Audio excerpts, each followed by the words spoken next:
L-industrija tat-turiżmu tikkontribwixxi għal 30% tal-ekonomija ta' pajjiżna u tħaddem 35,000 persuna.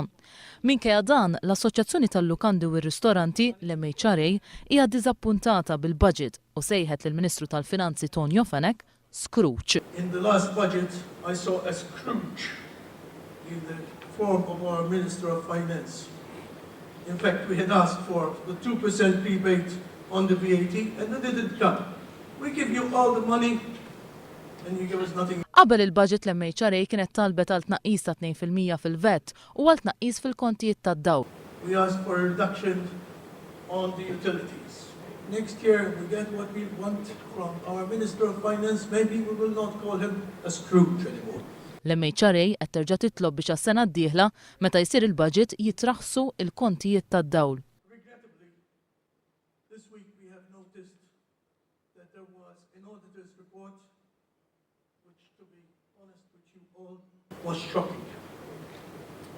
80,000 euros paid in allowances for a consultant at Mater Dei. 35,000 euros overtime for a wages clerk.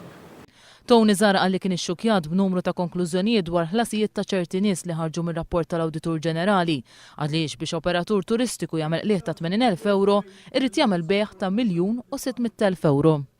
Zara saħaq li quddiem dawn l-abbużi jeħtieġ li jkun hemm kontabilità.